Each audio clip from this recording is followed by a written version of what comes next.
Hey everybody, thanks for tuning in again. This is Lucas. So today we have this nice Wii U gamepad that I'm going to be trying to repair in this video.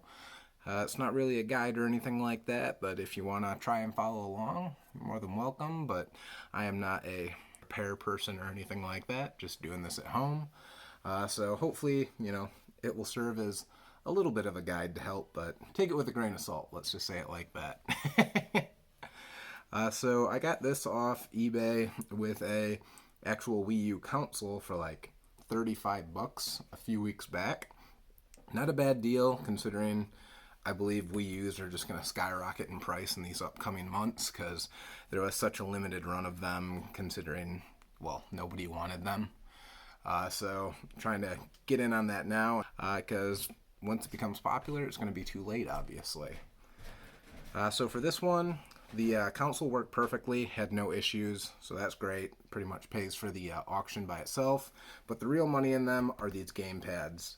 These gamepads, alone they're selling for like double what the console sells for anymore.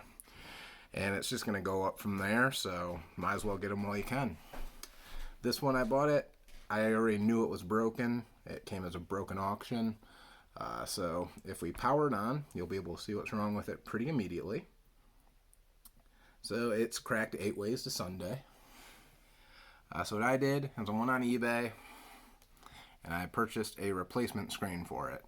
I believe this is a used screen out of somebody else's. I'm not sure why they took it out. Maybe the board went bad or something like that. But it looks pristine, so I'm not going to complain about it. So let's just turn that back off. And let's get to working on this thing. So basically what you're going to do is flip it over. And generally, your screw holes back here are going to have a little bit of it's kind of like a black plastic that goes over each hole. I tend to just use a screwdriver with a flat head and just peel those up. I'm sure there's probably more eloquent ways of doing that, but not in this video. So they're pretty much unusable once you get them off anyway, though, because they never re-stick, I've found. This one, it looks like somebody's already gone through it, so who knows what we'll find in there. From what I can tell, it's only the screen, though, that's bad from turning it on, and it does charge, so we'll go with that. So we can see there's going to be a screw hole 1, 2, 3, 4, 5, 6, 7, 8, 9, and 10 going around it. So you're going to want to remove the screws from each one of these. I'll also remove this back cover, which is going to have 2 screws on it. The battery ones are not tri-wings, they're just a regular Phillips head. So grab your Phillips, pop those 2 out. Then you can just peel from the back, lift up, and pull out. And then you're going to get to the battery right here. All you're going to do for that is there's a little connector right here. Put your finger in it and pull towards you. Just like that. And then you can just lift it right on out of there. From there, we're going to need the tri-wing screwdriver. This is just a generic one that came off eBay with something I bought a while back. Does the job, so we're going to use that real quick. We're going to take out these screws going all around it.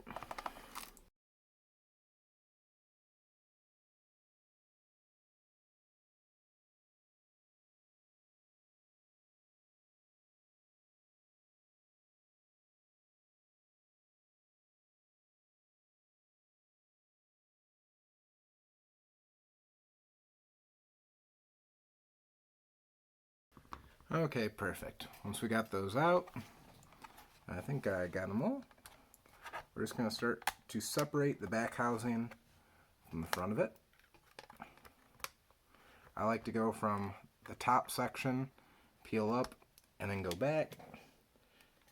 And then there is going to be a little connector in here. Right there, and that's where the power connects up from the battery.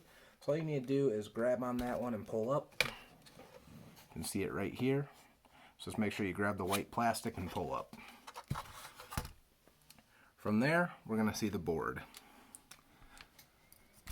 I'm just going to actually leave that off for now, that other trigger. So from the board, it does look like these cables are probably not where they were originally because they're just kind of sitting out. So my guess is this is probably a second screen repair. But we're getting back to Phillips head screws, so we can ignore that tri-wing anymore. Nintendo just likes to use those as a security device. So step one, I'm not sure if you're going to need to do all this or not, but we're going to start by disconnecting this board right here so we can actually get down to the underside of it. So we'll start out with this one. You just pull this little piece up, then you can just drop that out. Once again, we have these little guys right here. So just like the power cord, these are the speakers. So you just want to make sure you grab them and tug them out. Might have to use a tweezer.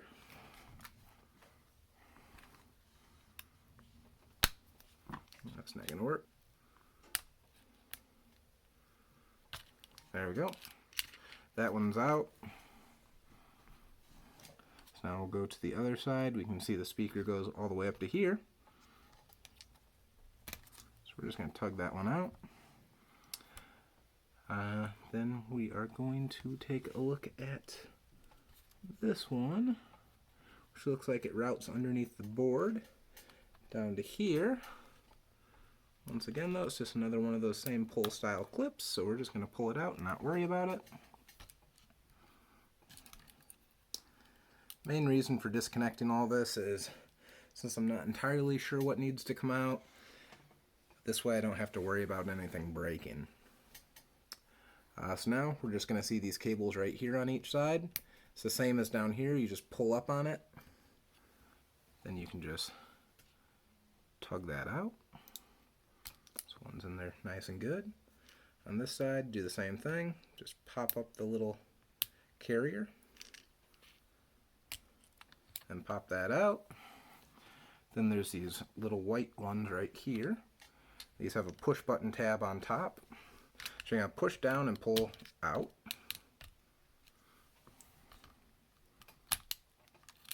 I'll do that for both of them. It's starting to look like we have most of our stuff except for this one plug down here.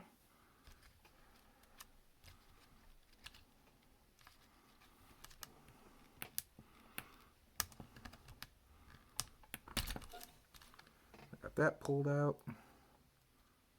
Pulled a little bit on the wires there.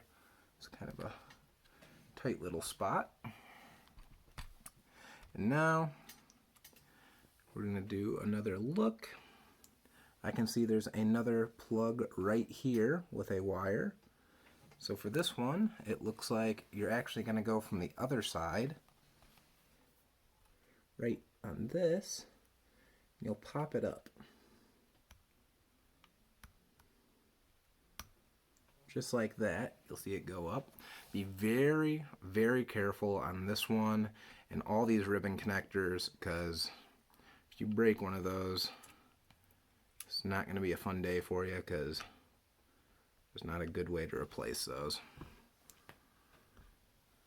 And we're going to continue looking at this. I can see two more cables right in here. That one's looking like it might be the screen one. We're going to pop that guy out. Just go from the front. You're just going to pop it upwards. Might have to use your nail. Just like that. Pop that out. Then we're also going to remove this one. Not entirely sure. I'm thinking it's probably a touchpad. Not for sure. So as we can see from the screen, we got that one right here. And we have this one right over there. So I'd assume this one's for the digitizer, but not sure, just a guess. From there, we're going to start unscrewing this. So I'm not sure if we can actually just remove the whole thing. or if we want to remove a board by board. Looks like there's screws right here. But it looks like, as for the top, we're going to have to get underneath this board is my guess. So let's just take the boards off.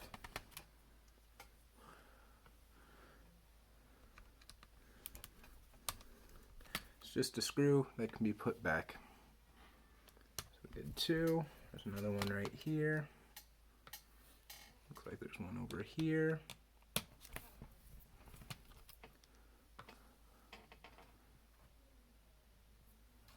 I'm not sure. Yep, that looks like all of them. Not too shabby. Now we're just going to kind of lift and see.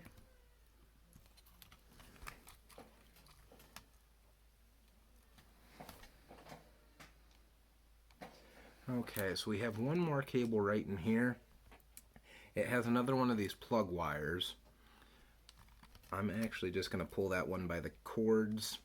Not sure if there's a better way of doing that, but that's the way I did it. Like I said, follow my advice at your own risk. I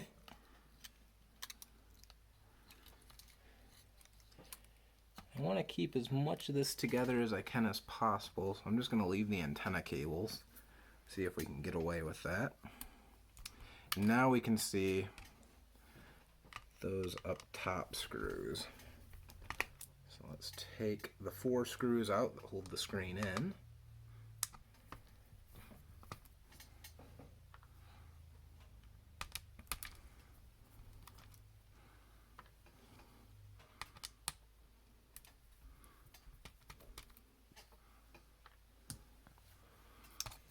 Then we're going to try and slowly lift it off, making sure not to damage anything as we go.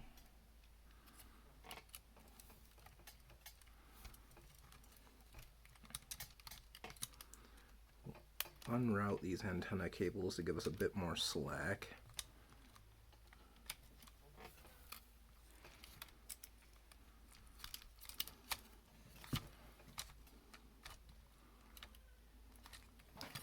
So they do seem to be what's causing the most issue. Looks like for this one, gonna have to go down with it. Gonna be hard to show. You just kind of press it down, and then it pops out through that hook, then it goes up through there, then you can pull it out, just like that. And for this one, just routes through there. He looks like he was originally right in here somewhere. So now, let's try and lift that off again. Make sure you don't get it stuck on any of the cables. And it's free. So now we can actually just grab this guy and pull it right out. So from there, we have our screen out. Next step, just kind of look at them, make sure they have the same connections. Looks like they do, but we do have to remove this digitizer and switch it to the new screen. So what I'm doing is I just stuck my nails in.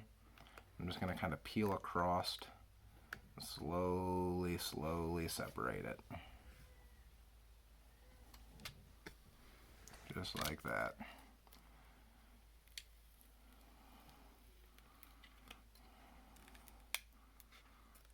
I'll be very careful with this because you don't want to break your digitizer.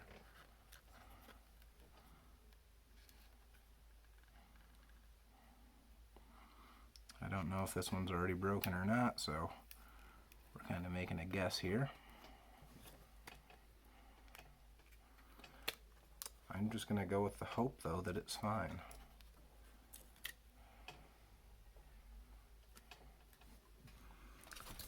Then most of our plastic adhesive came with it. Got a little off alignment, so we'll just fix this real quick. Line up nicely. Then I'm going to grab this little piece of it. If you weren't doing this as cheap as I am, you could just probably buy a new plastic adhesive, but I'm just going to add this to it real quick. I have to do it off camera because it's just a little easier. Okay, so I got that added now onto the side. All this is good. So what we're going to do now is we're going to take the new digitizer and we're just going to add this to it. It pretty much just lays straight on, just like this. Just got to make sure you line it all up.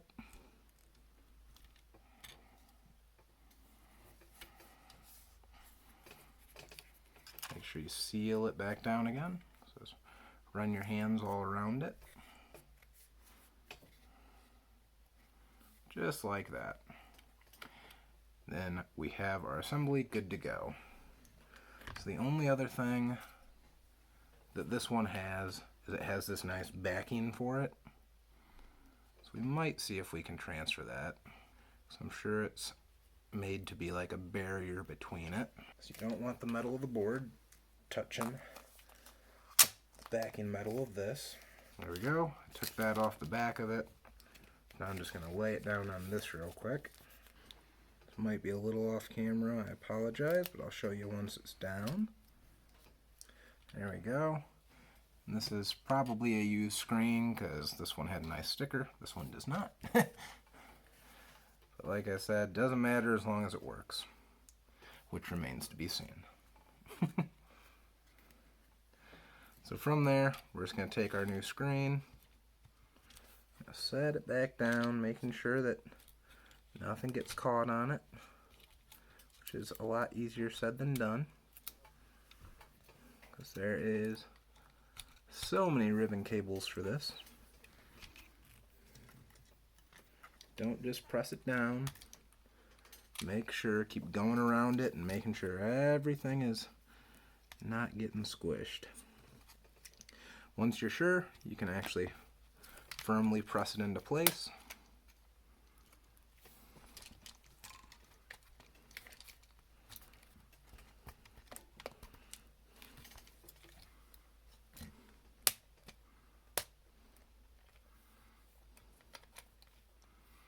Remove that button. And there we go. Now, next step is going to be getting this back down.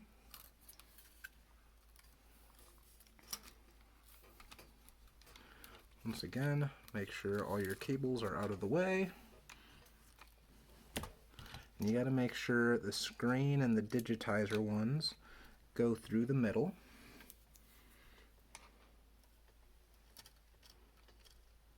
This is probably the most annoying part of it.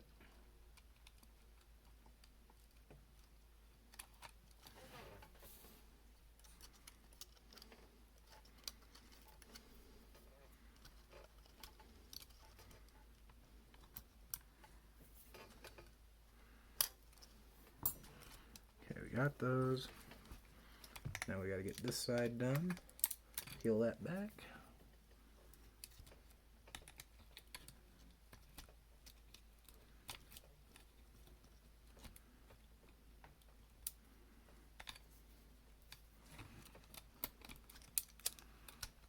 That back. Make sure that none of your wires are getting squished again.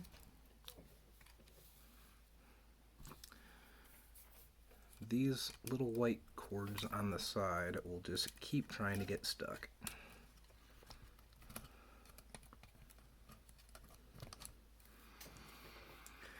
Once you get them, you're good. The key to this is just patience. You're gonna have to keep routing and moving things. And check it again. Our digitizer cord went back through, so we pull that guy up.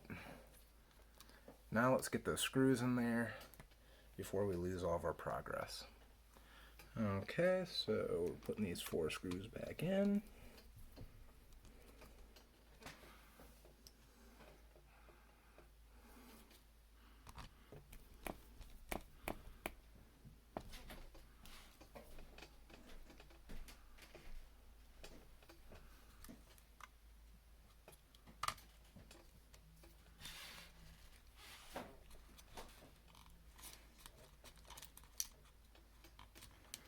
Cable down in the corner is probably going to be the most annoying one. It constantly wants to go back under the plastic.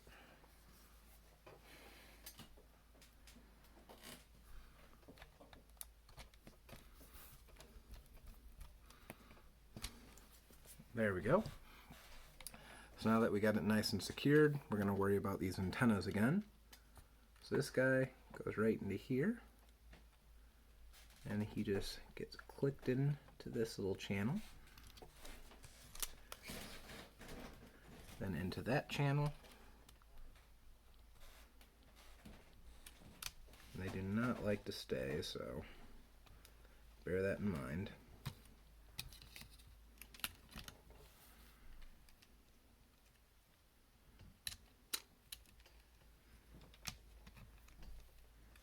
There we go. It's good enough. We'll worry about routing him down further as we get to the end, because that's just going to keep popping back out. So now as for the white cord, put that back through. And we have to go underneath on this one. Hook it up.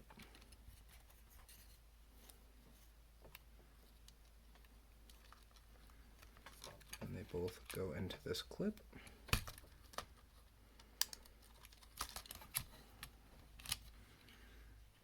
Which once again is much easier said than done.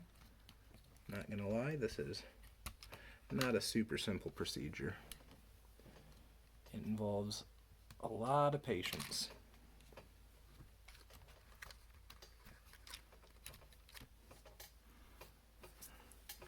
But it's arguably worth it in the end. So we got all those rerouted.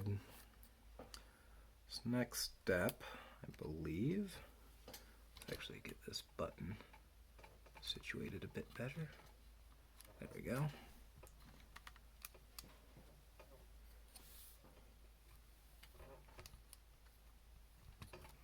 These are just going to keep popping out until you get that board down.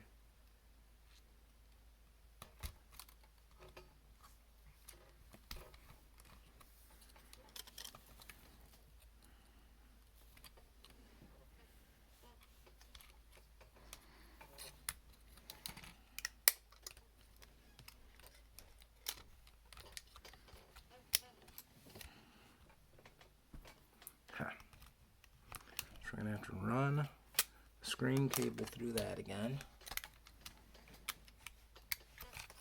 Just like that. Pop the digitizer up.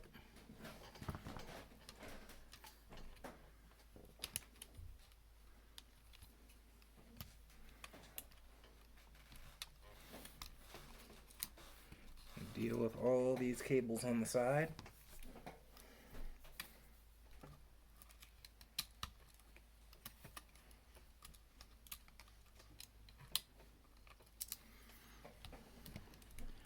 Just like that. Now we're going to go to our other side. Deal with this one.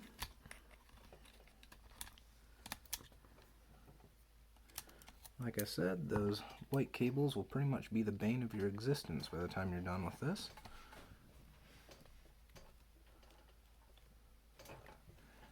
Give it a few little works. Make sure everything is as it should be.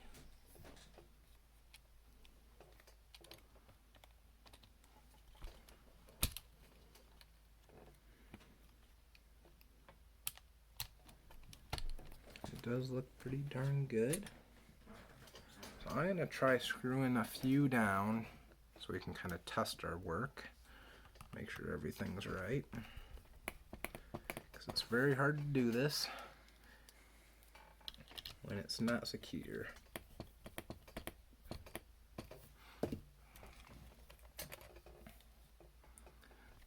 with that cable I wanted to change the routing a little.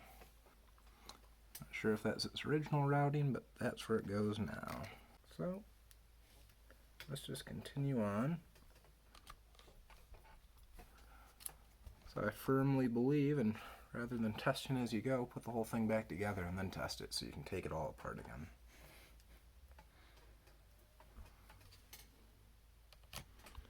There's just 4 screws here, so I got those in. These ones will be case screws from the top of it. So now we got to focus on plugging everything back in. So that's our next fun step. I start out with a little digitizer.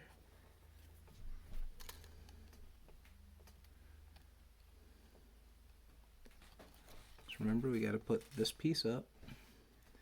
Then you're going to have to slide this in. It's a lot easier said than done, because you do not want to break it.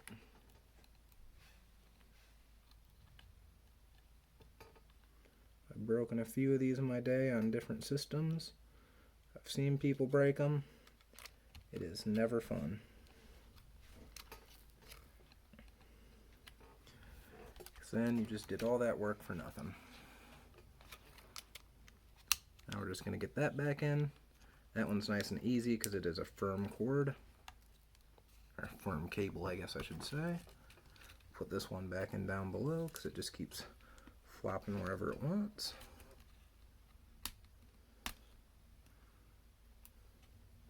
When you press these in, there's this little blue backing. I like to stick a nail on it and push it forward from the blue backing, so you can ensure it's properly seated all the way.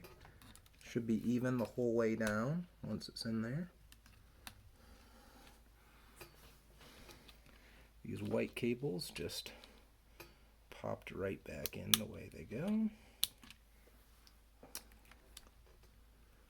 Don't really have to do anything special for them. And I'm not going to be kind with them because, let's face it, they haven't been kind with me. Let's move on to another difficult one. This little cable right here from the screen.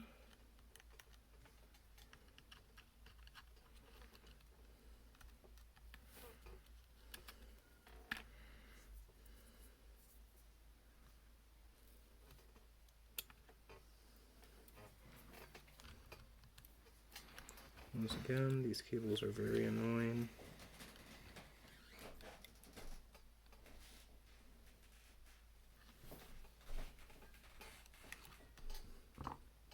Really makes you wonder if it's necessary to go with that small of a cable. Or if they could just make it a little bigger for everyone's benefit. Make sure we get that in. Now we want to do the 2 blue ones at the side.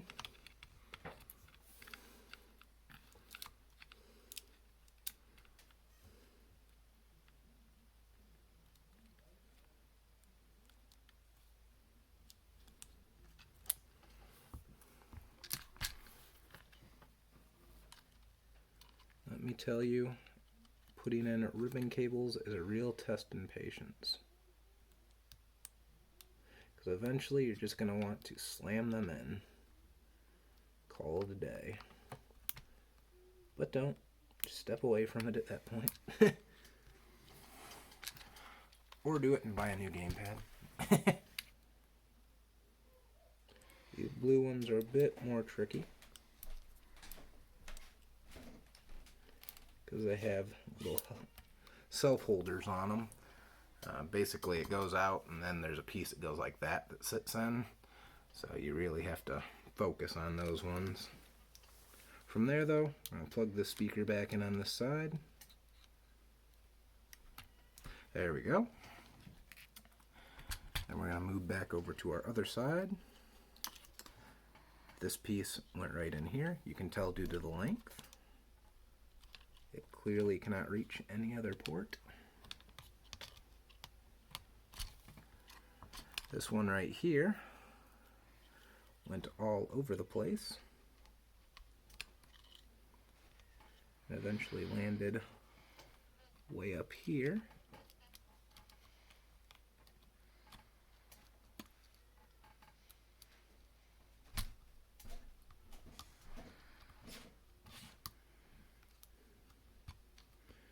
I'm kind of picking my own cable routing just however I feel, because quite frankly I'm the one doing it, so and it's going to be for me.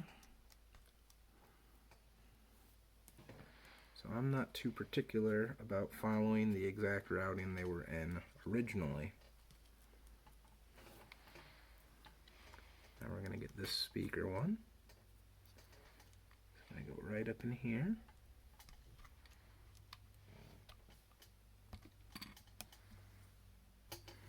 And now we just got to do this little one. This one I'm going to have to do off camera, but I'll tell you, it's just going to be a lot of using the tweezers to hold it and then just trying to get it in from underneath. It's going to be your most difficult one. I'm not going to lie to you there. It is a horrible one to do, but we'll get through it. And I'll get back with you once it's in there. Okay, so I did get that little wire plugged in. Like I said, it was just finagling with this nice little tweezers. I got the right angle ones, make it a little easier. Other than that though, everything is pretty much situated, so we can actually start putting her back together. The one thing we want to do is we want to make sure we put these buttons back on.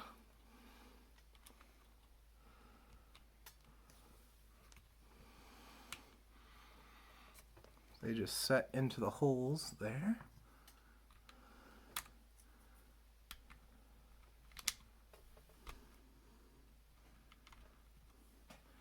And they're on. That's all there is to those. I just want to make sure my antenna wire wraps around the outside of that one. So that will just keep it from getting pinched. Along with this white one, there's a screw hole right here. I find it's best to have it a little bit over more. There's probably a better routing for that, but I'm not sure since somebody was in this one first, so this is what we're going with.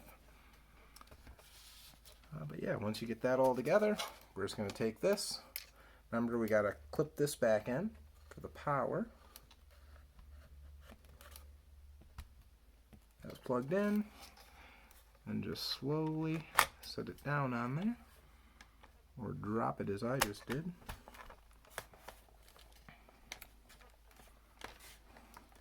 Other things be leery of is just make sure your power switch is actually on the,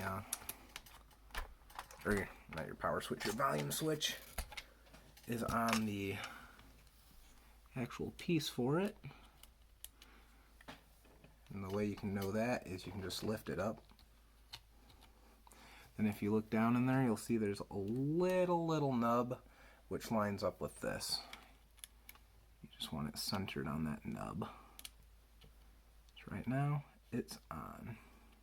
So one thing about this is this location, it can either interfere with this volume slider or it can interfere with that screw hole, so there's probably a better routing for it.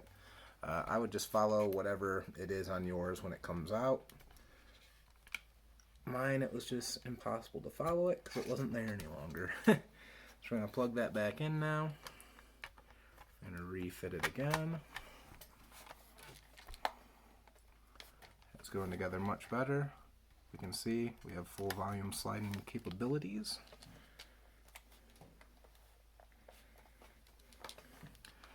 So next, let's get a few screws in there just to hold it together temporarily.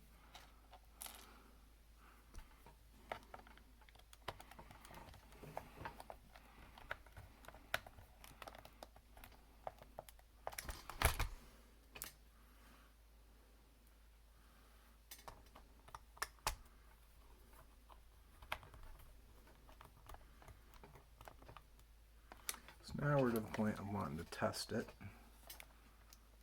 Two's probably enough for testing purposes. We're going to take our battery now, just put it back down. I like to put it in the front first, then push down, grab this little clip, line it back up, just push it forward. And it will be lined up right like that. From there, we can flip it over. I have a dead battery in this one, so I gotta get my power cable. Power cable is now plugged in, obviously. And then let's test it. Okay, so it looks like this one is loading up and working. Pretty functional here. Let's check and see. The only other thing I could really think of is the touchpad. So let's make sure that's working. We'll go to settings. Perfect. We can hit back. Let's aim for a smaller target. Let's go for Wii. Perfect. So this one, clearly the touch sensor was still fine. That was the one thing I was a little nervous about putting it back together, but we got lucky on this one. It's working good. So all I'm going to do now is put those few screws back into it, and this one's done. Thanks for tuning in, everybody, and have a great day.